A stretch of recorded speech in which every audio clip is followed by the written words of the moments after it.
So we're fortunate to have Harry Stine here today. Harry is the president and founder of Stine Seed Company.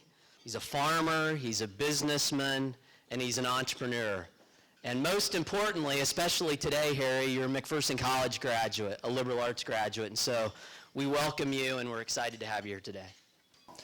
Michael said I was supposed to talk about business and entrepreneurism, and that sounded really dull to me. So,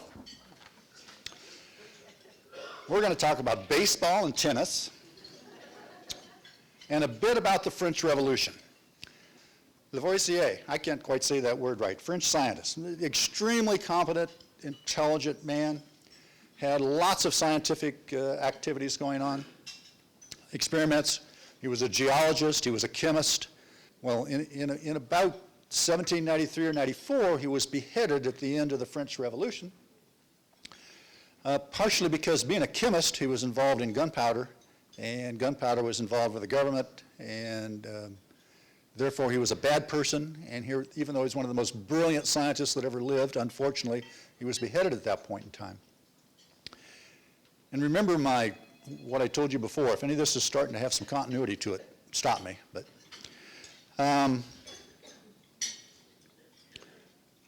he said, man's mind, this is Lavoisier, man's mind was not made to reason by probability. And I maintain that understanding that principle is more important than getting a college education. Understanding that man's mind was not made to reason by probability, and therefore we constantly must work to try to do so.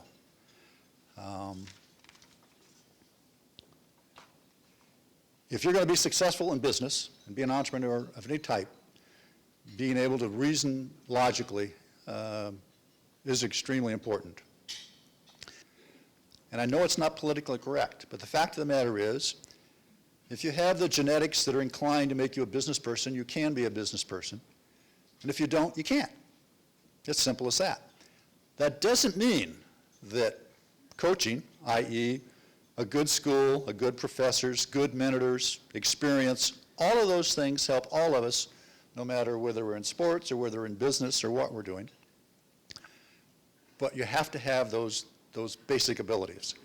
And just as in sports, it's just not a matter of your physical ability in the case of sports. In addition to that, it's your drive and initiative, your desire to win, your desire to push, your desire to not hold back.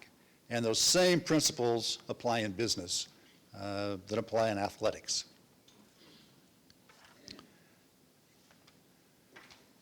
So the principles of working hard at whatever you want and enjoying what you do. Anyone that's successful, and I don't care if it's sports or successful professors in this school or successful business people, they enjoy what they do. I can remember so clearly Dr. John Burkholder had some students in his class that I thought were even more obnoxious than I was. And I thought, how does he have the patience to be so kind and handle these students? He wanted to teach. He was driven to want to be successful in that, and I think everyone would agree he was indeed highly successful for that reason. And in addition to that, a little good fortune doesn't hurt anything either. I've been extremely lucky throughout my life. I was lucky to come here to school, incidentally.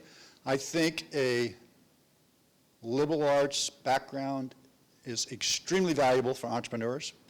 Having a broad knowledge of a wide range of things is highly advantageous for an entrepreneur versus someone that's going to be in a specific niche area. And there's no good, bad, right or wrong that you need to be in a particular category, but if that's the category you want to be into, the kind of education you get at McPherson College is highly advantageous, both for the broadness of the background and the type of the professors that a college of this nature attracts who want to teach their students. Did you hear the question about how we deal with someone like Monsanto and compete with someone like Monsanto? First of all, the guy that's running Monsanto didn't come to McPherson College.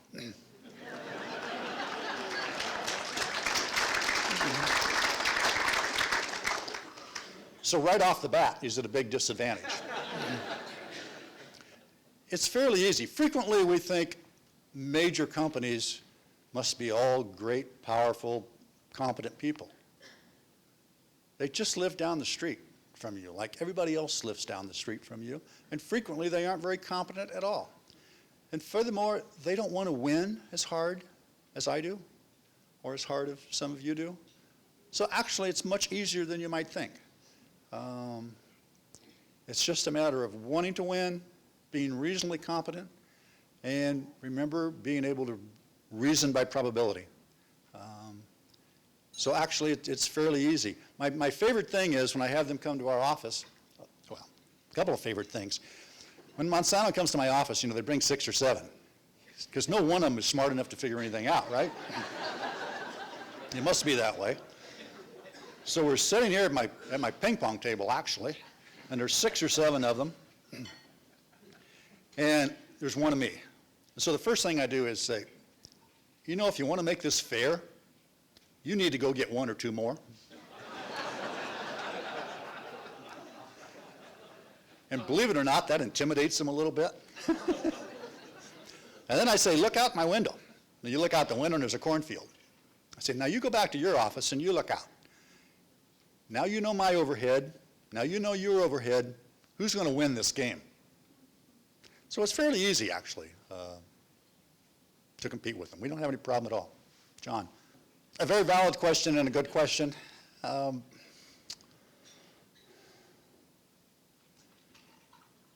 think it was my great-grandfather, I get confused, which generation, was in the Civil War. And in about 1906, I think, the government passed a deal that gave us $6 a month pension pay to those veterans of the Civil War. And his name was the same as my father, William Stine, and signed it with a W and an M with a line under it, H. Stine.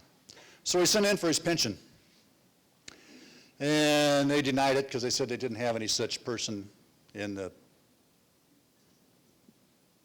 our Union soldiers in the Civil War. So he got affidavits from members of his same group and sent them in and said, yeah, this guy was with us in this such and such regiment, blah, blah, blah. Nope, they turned it down. And finally, about 6 years later, they said, well, we did have a William Stine. Bureaucrats are genetically programmed to slow things down and screw them up.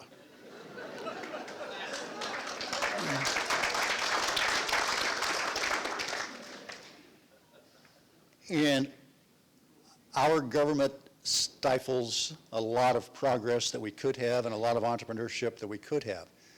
The other side of that coin is, it isn't always, in all fairness to them, their fault, because we have segments of our society that are pushing them to do certain restrictions, and another segment of our society and our business world are doing things they shouldn't do. You read every day in the paper. They lie to us, they give us false information, they take advantage of situations that they shouldn't. So it's not a clear-cut situation between what our bureaucrats are doing, what our government is doing, and what they need to do. So I don't have any easy answers to that, other than one of my favorite things is, I don't like some of the rules, but you just tell me what they are, I'll play with whatever they are, and I'll win. And so all entrepreneurs are playing under pretty much the same set of rules. And as long as they do, those people that work harder and are more competent will be the winners. That's the only thing I can say, despite the bureaucratic problem. Yes, sir. But remember, it takes a combination of things. So it takes competence, it takes drive, it takes initiative, it takes some good fortune. Being at the right place at the right time does make a difference. Just ask the deer that was in my yard last week. Thank you very much, appreciate it.